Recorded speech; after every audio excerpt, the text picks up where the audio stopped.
Record that. All right, so we are going to talk about supporting vendors during the off season. This is a holiday approach, and this is more focused on markets that do close for the season that aren't year-round markets. But these approaches can be used for year-round markets as well because they kind of work for everybody. Um, so let me get this moving here. There we go. Now it's going to transition. So why does the off-season support matter? Well, for vendors that do seasonal markets, particularly produce vendors and stuff too. At the end of the market season, that's the end of their main time to be making money here in the season. But there's money making opportunities in the off season as well. So typically vendors that do seasonal markets, they have reduced income streams during the fall and winter because there's no weekly markets going on. So they have to come up with different ways to make money through the winter season. There's lost customer engagement for the market.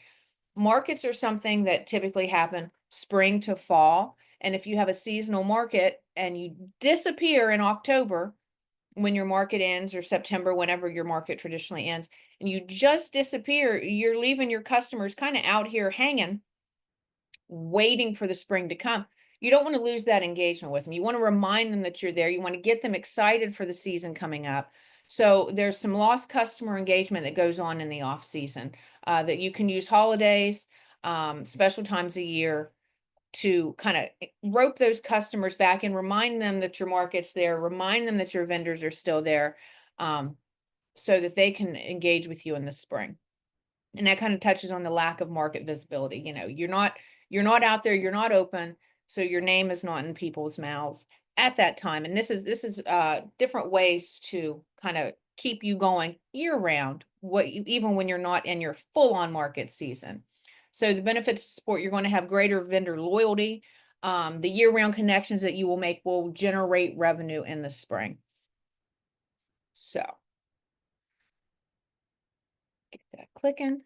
So the first thing you can do, this is something that's going on all over the state. There's some really big ones, like the market there, the Winter Blues Market down in Charleston.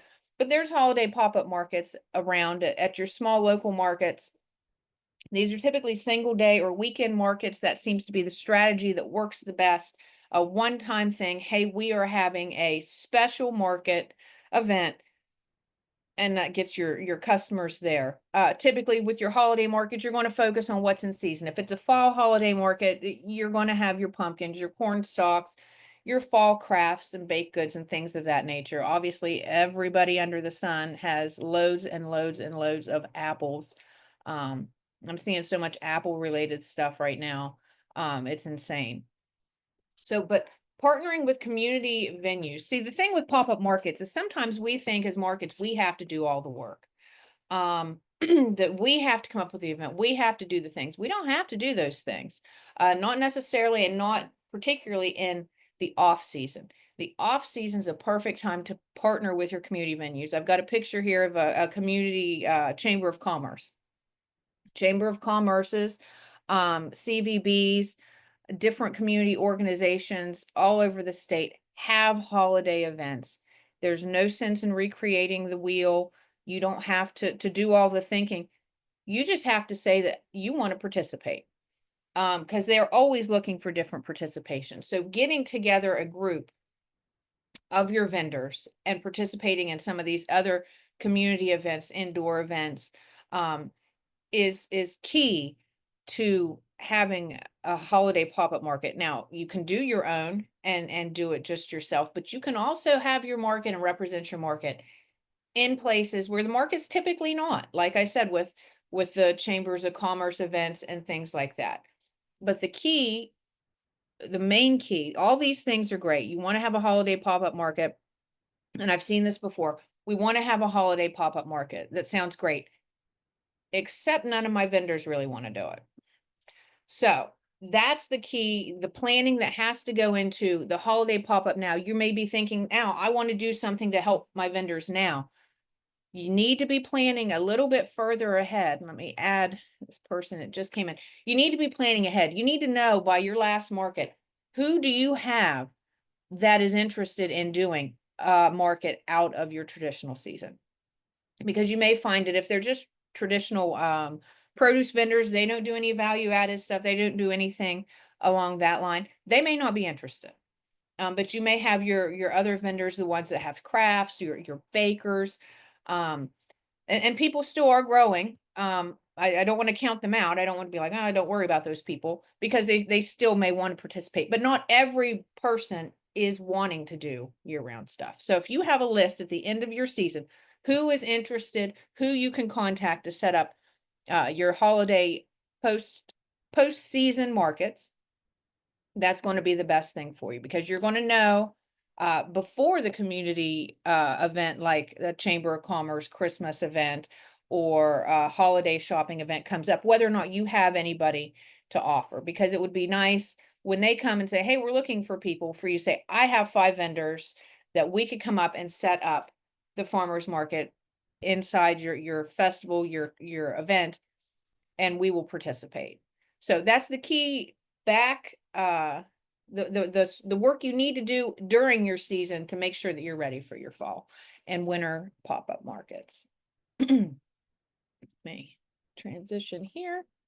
So another idea you can do that kind of takes, this is handled through the market, would be holiday basket programs. I don't know if anybody here does a holiday basket program at their market, but this would be done more through a market as a way to generate revenue for the market as well. So the market would take pre-orders.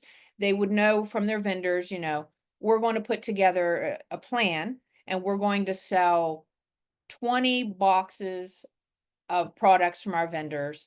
You know, go through your vendors, and each one puts in their thing so that they can have the share of the revenue as well. So you aggregate the boxes, but the market does the selling. So that gives a chance for the market to do a small upcharge to generate some revenue that comes back into the market as well. And the best part about this is it's going to simplify the purchase for your customers. At the end of the day, we all know we want things to be easy. I would love to buy, you know, just from this box, you know, somebody's got some nuts there, some coffee, looks like some sort of caramel sauce.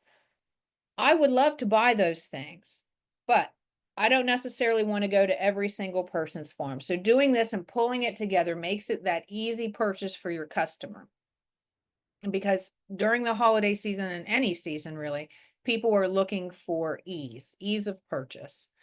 So if they can contact your market, you can have a market pickup day, a basket pickup day, things like that. That almost is an event of itself. You could do your aggregated basket pickup as an event. But by you doing the work as the market and everybody gathering it and doing it that way, it's going to make it easier for your customers to pick it up, because they don't want to go to 15 different places. I'm just going to give a break for anybody to put in any input. Has anybody done like an aggregated basket program where they've taken the pre-orders for your market? I can't see everybody, so I'm just going to go ahead and keep going. Let me take a quick drink here. So collaborative marketing. Again, this could be done even between vendors. It's along the same holiday basket bundle line. Partnering together, or making things that typically you don't make. Let me check this chat real quick. To see. Can you not see, Denise? No, I can't see your images. Are the images not there, or just the whole thing? The whole thing. I mean, I see you. Oh, well, that's unfortunate. Has it been going on the whole time? Yes. I see your presentation, Holly. Oh, you can You see the do? presentation. Okay. Well, that's weird. Okay. I'm going to hit share again. I don't know. Can you see the share now? It says it's paused here, so I need to resume. Can you see it now, Denise? No, that's so weird. Well, everybody else can see it. I can go back and look at it on YouTube. So Okay. All right. all right. Sorry about that. That's okay. So again, doing different things than maybe we typically do during the regular season. DIY cookie kits, is it stellar to make sugar cookies? Yeah, I mean, sugar cookies are good, but by doing a little bit, putting some tubes of icing in there, you've made an event, an activity for your customer that's different than just the plain sugar cookie that you're actually selling them. Um, so those type of things go a long ways. Jams and jellies, maple, these are all great things that pair together in a basket. All things that are shelf stable, easy to handle. So they make great things to put together from your vendors. You can buy them from the vendors. You can do it yourself. The vendors can work together and a pair. So encouraging that kind of collaboration between your vendors is always important because again, the farmers market world is kind of its own its own world, so to say, in the fact that the other farmers are not your competition, but yet they are, but you can't survive without each other. So farmers markets are weird in that regard. One vendor doesn't typically draw a crowd as multiple vendors, but then in that point, they get into, selling the same things and a little bit of competition, but that's what makes a good, healthy market. So working together to make money. Um, so that's the collaborative aspect. Now, another idea is gift certificates. People love gift certificates because they don't know what to buy people. They don't know what they can eat. They don't know what they want. But doing a gift certificate program to your market that's redeemable at the market directly with your vendors generates the money at the market and will pay your vendors in time. So that's money that can be made in the winter to support your farmers in the spring. You can market them as unique holiday gifts. People go nuts on gift cards. And being able to buy at the market, a gift card is your most easy way to get a customer in the door that maybe wouldn't have spent money. The gift card's great. If that card's got $20 on it, that's awesome. Chances are good they will spend more than the $20. They're going to go and they're going to spend their own money. So just getting them there with the gift card or an event puts money in pockets. And social media campaigns. This is one that I always love to do myself. And then I wore my hat today, my ear muff thing as kind of because it's cold. And secondly, because I wanted to make a point about this. Oh, we got somebody else jumping in here. Social media campaigns, holiday vendor spotlights, taking the time to say, hey, again, this is with vendors that are selling things, getting their contact information out. Hey, the market might be closed, but Jenny's goat soap farm is still open. If you want to contact them, here's their Facebook page, here's their phone number, here's their information for you to get in hold of them and make your holiday purchases. I would do that. I would take vendor business cards and I would share vendor business cards on our Facebook page when I was market manager so that people could contact our vendors, make those holiday sales. You can always do polls and giveaways that bring action to your page, but like Meet the Maker Mondays, explain, do some bios, give people the ideas, and that's the shareable stuff that people see and they want to make orders off of. Now, to the hat point, making sure you're continuing to have that connection with your vendors and your customers is important. I absolutely love this alpaca head thing that I have. I bought it at the Winter Blues Market.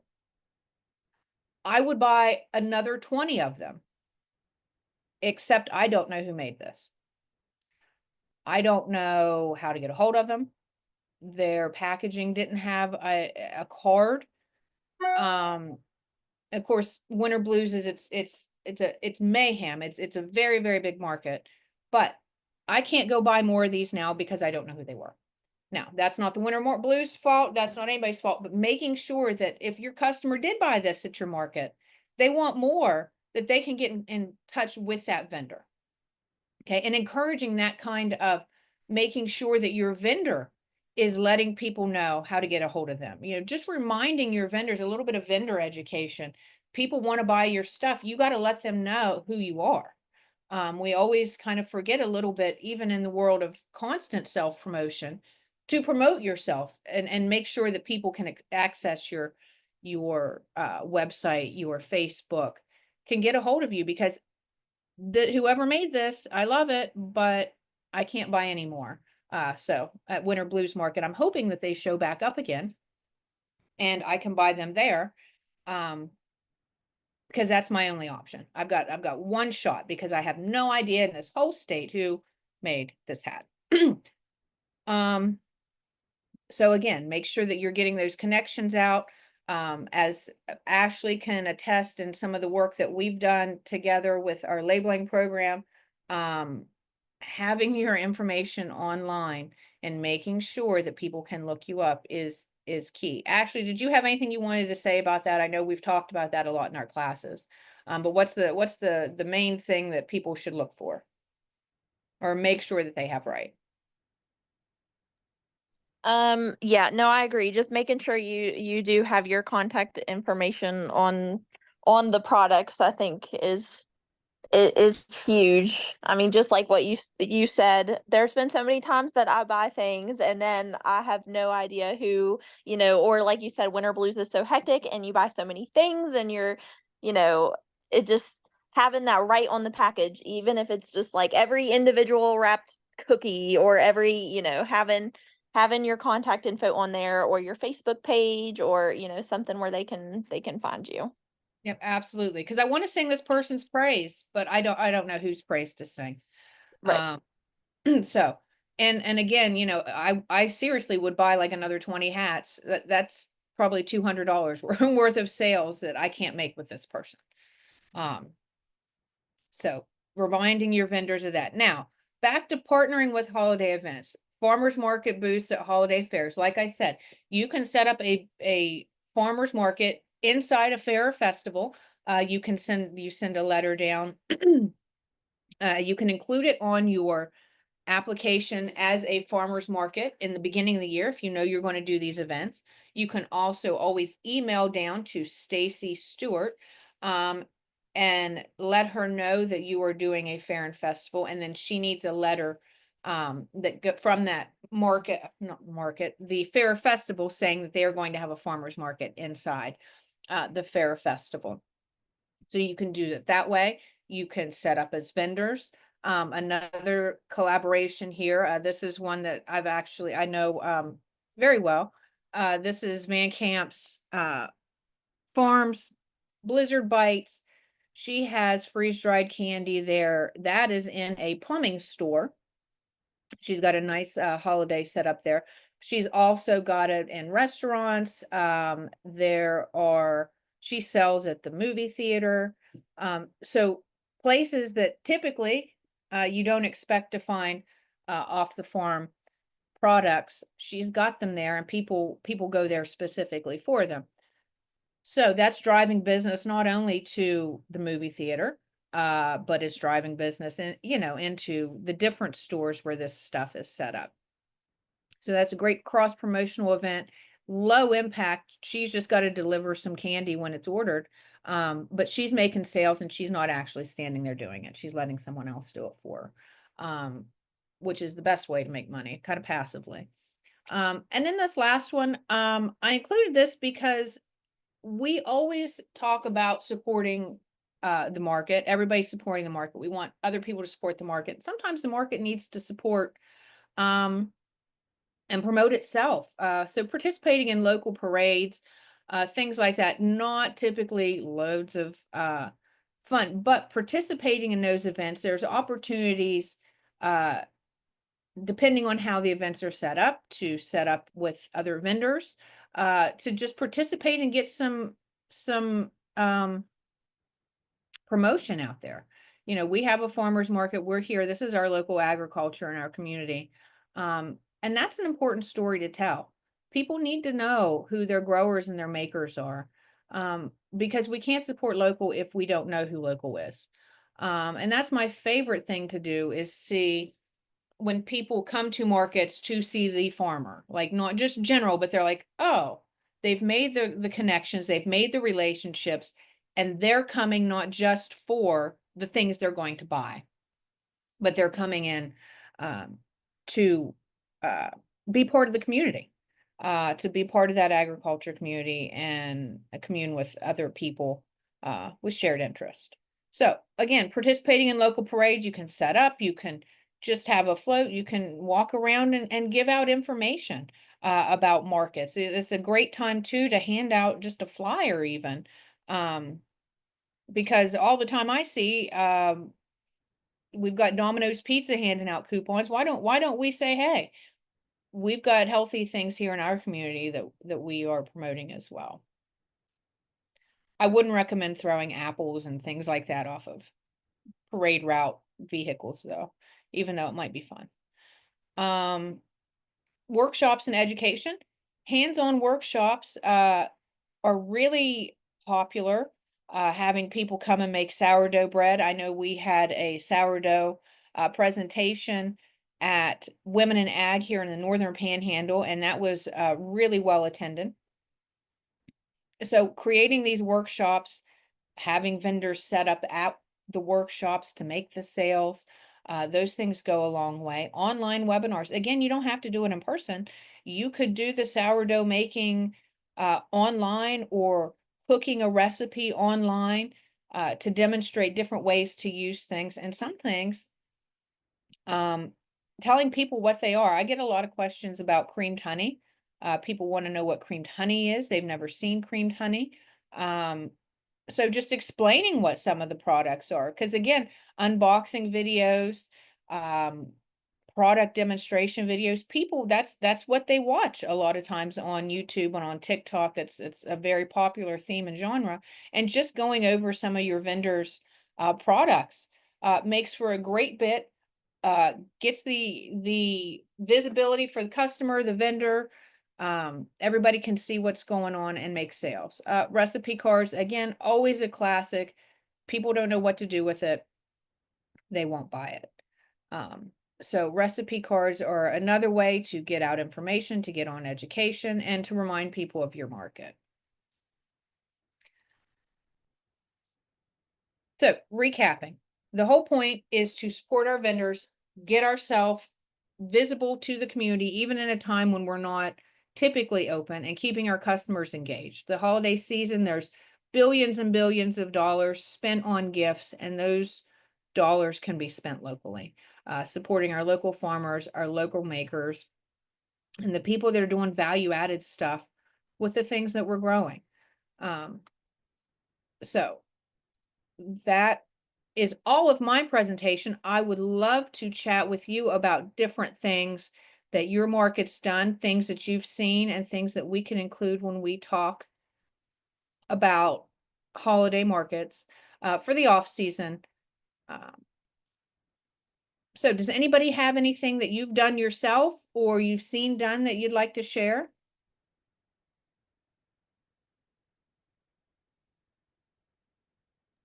Guys are going to leave me hanging today. Denise, do you have anything? Of course I do. No, I was thinking about the what you said about the little thing that you bought at the Winter Blues and you didn't know who you bought it from, your little alpaca thing. And sometimes it's hard, when you buy a bunch of things and you get a bunch of cards from the things that you bought, and you get them all home, and then you go, oh, this card got separated from this. What I was thinking is, if you are at the Winter Blues or even anywhere else, like you said, so people will know where they bought something, maybe you could have and people probably already do this, but like a sign at your booth that has all your information on it, and then they can take a picture of it. And like a QR code. yeah. Yeah, and it looks like Sarah says that her business card lists, let me read this, the major things that they grow, create, and sell. So that's a good thing too. Yes. That's a really good thing. Absolutely. That's a great idea, Sarah, because that and it has the website. Yep. Yeah. They can contact you. They know what you are, because again, you can have a thing that says, well, like for our instance, for JP Morgan and Son Farm. Do you guys know what we do? No, because it doesn't say. I mean, we farm, but it's beef cattle. So, that's not something you're just going to call me up and say, "Hey, I want to buy something for the holiday." But like with Sarah, she's letting you know, I'm a beef seller. I am this, I am that. That way they know, because farm means a lot of different things to a lot of different people. I found that out, unfortunately, from my 12-year-old daughter, who said that her friend from school thought that, we like lived in a one-room house. Like, you know what I mean? Like, because we lived on a farm and we're churning our own butter. We're not. So people don't really understand, and we didn't have internet. I live 5 miles from town. So people don't understand what farming is. And we have to tell them. It's our job to tell them. It's our job to tell them what we do. So that's a great point. Shelley, you mentioned something in the chat, and I want you to go ahead and mention that. I'm going to leave space for you at the end to mention that, okay? Nathan sent us a link. Nathan, what's your link about? So, Holly, that's the Martinsburg Roundhouse and the Martinsburg Farmers Market do a collaboration each December that they call Merry Makers at the Roundhouse, and that's their website. They've also very, very active on Facebook, but they bring in over 100 vendors along with ag producers, craftsmen, women, wineries, breweries, distilleries, whole 9 yards. Like I said, over 100 folks every weekend of December. And they have a tremendous turnout. They keep their folks engaged throughout the winter and holiday season and do a tremendous job on promotions.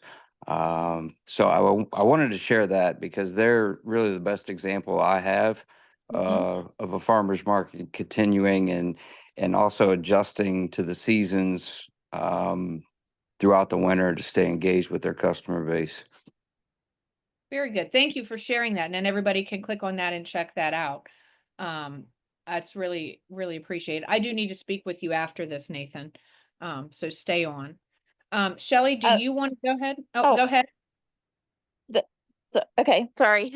I was just gonna say, kind of back to your events and workshops. I know my mom's market is a little different and a consignment market, but I do know, like, when we do like the kids events, whether it's like, getting some mini pumpkins and having them paint those.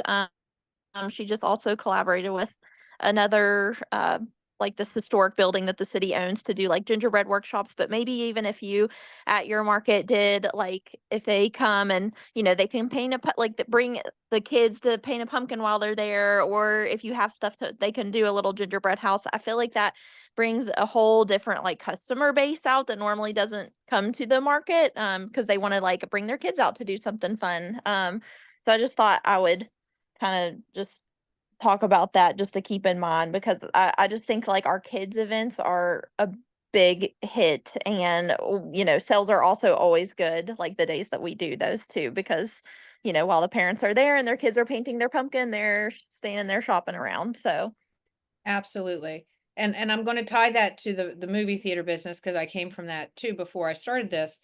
You can get a movie that's rated R, and a rated R movie brings in 2 adults.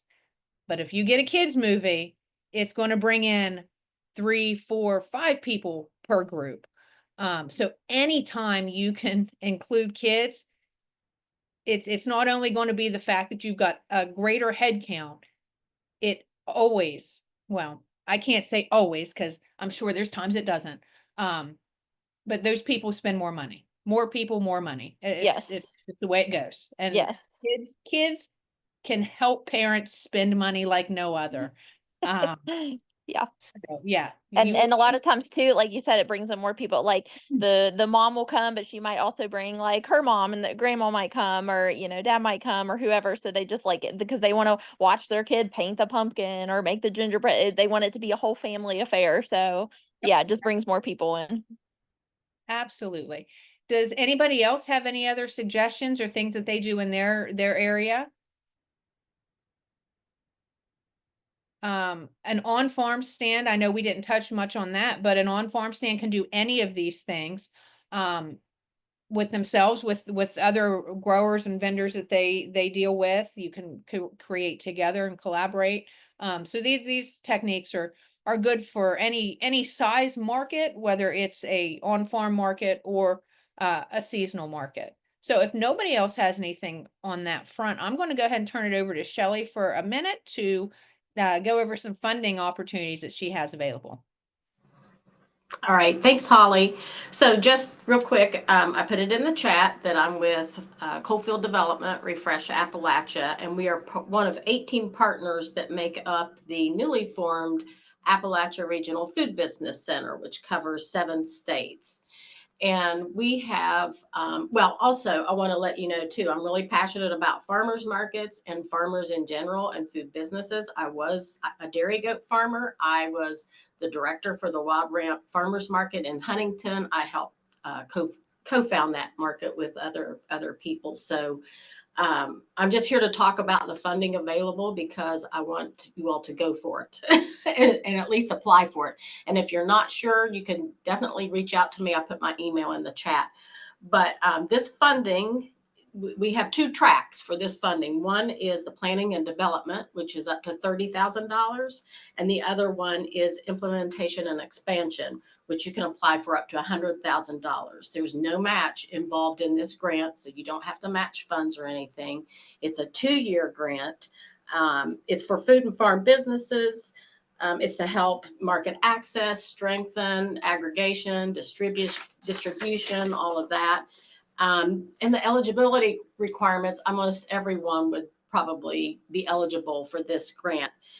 What it will pay for, because I know this is important, what everyone asks about is staff time, business planning, software implementation, the purchase of specialized equipment like food safety equipment, processing, value chain and supply coordination, product development.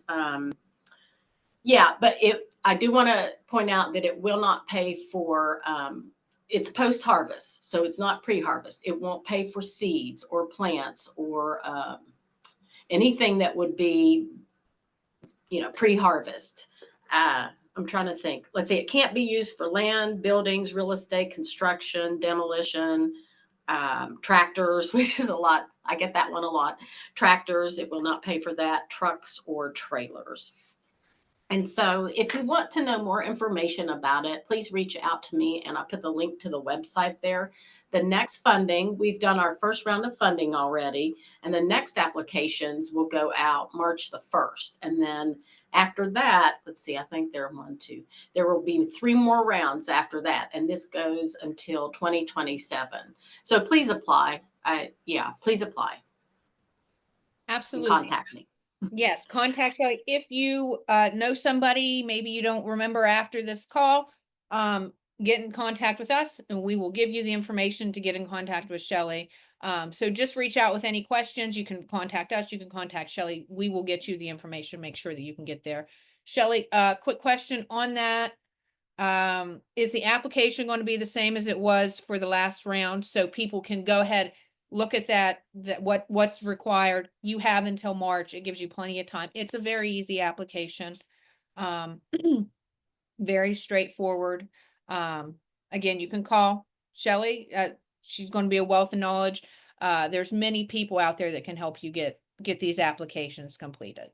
Yeah, the application will pretty much be the same. We may tweak it just a bit for this next round because this was the first one. But yeah, it'll basically be the same. And it's really not a very long application at all. And so I'm happy to sit down with someone. I'm happy to meet you where you are. Yeah, just let me know. Yep. So the help is out there. The money is out there. Please, please go after it. Because there's so many ways that money is out there now to support the individual farmer, and farm operations. So, that's kind of a rare opportunity in some instances. So go after this while we have the opportunity. If there's nothing else from the group, I thank you for your time today. It was wonderful. I hope you have a wonderful holiday season. And we look forward to seeing everybody in the new year. We will definitely be down at West Virginia Small Farms Conference. We will have loads of stuff with us there. So look us up, meet up with us. If you're interested in going to the conference, we can hook you up with information on the West Virginia Small Farms Conference, and any other information you want. If you have questions, you just ask us and we will find some information for you. So guys, thank you so much. Have a wonderful rest of your year.